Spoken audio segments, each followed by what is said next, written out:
कुमार चाहे जिसका उम्मीदवारी घोषित करना है कर दें। जनता ने उनके और उनके दल और उनके गठबंधन की उम्मीदवारी को खारिज कर दिया है। लोगों ने तय कर लिया है कि नीतीश कुमार का जाना सुनिश्चित है। नवंबर के बाद बिहार में नई व्यवस्था बन रही है।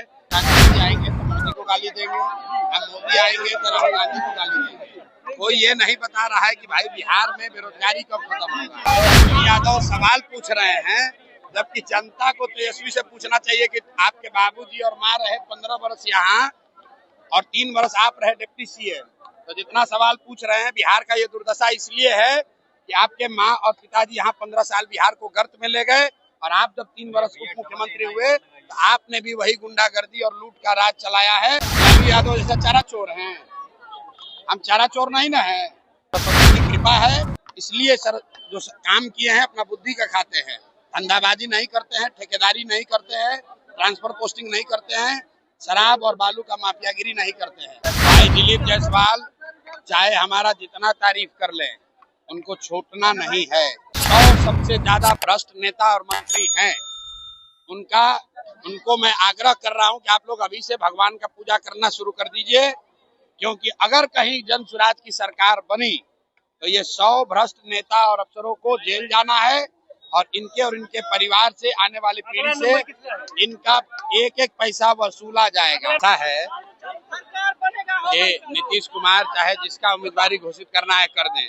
जनता ने उनके और उनके दल और उनके गठबंधन की उम्मीदवारी को खारिज कर दिया है। लोगों ने तय कर लिया है कि नीतीश कुमार का जाना सुनिश्चित है।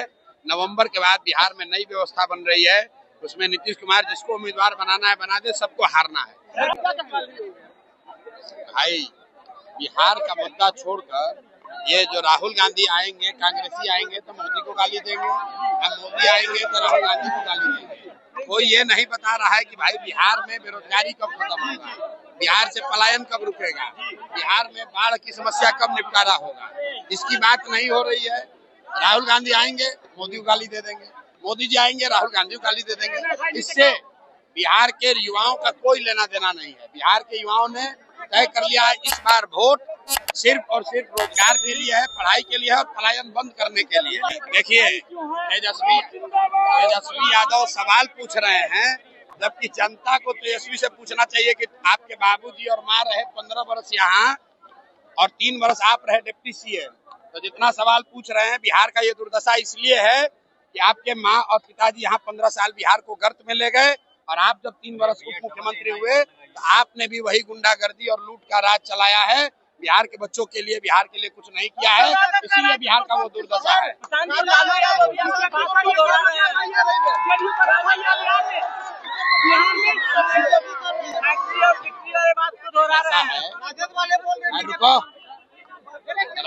हम बालू माफिया हैं। राजद जो है, राजद लालू यादव जैसा चारा चोर हैं, हम चारा चोर नहीं ना है। बालू माफिया, शराब माफिया नहीं ना है। राजद का जो फंडिंग होता है वो कहाँ से होता है? बालू माफिया से, शराब माफिया से, भ्रष्टाचार से। प्रशांत किशोर सरस्वती का खाते हैं, सरस्वती की कृपा है, इसलिए जो काम किए हैं अपना बुद्धि का खाते हैं। धंधाबाजी नहीं करते हैं, ठेकेदारी नहीं करते हैं, ट्रांसफर पोस्टिंग नहीं करते हैं, शराब और बालू का माफियागिरी नहीं करते हैं। बिहार के लोगों को वो रास्ता बता रहे हैं कि कैसे पढ़ाई के जरिए सरस्वती की कृपा से अपनी गरीबी आप खत्म कर सकते हो। ये बात को समझिए। दिलीप जायसवाल हर जगह से आपकी भलाई करते नजर आ रहा था, क्या कुछ करती है? भाई दिलीप जायसवाल चाहे हमारा जितना तारीफ कर ले, उनको छोड़ना नहीं है। बात दिलीप जायसवाल की नहीं है।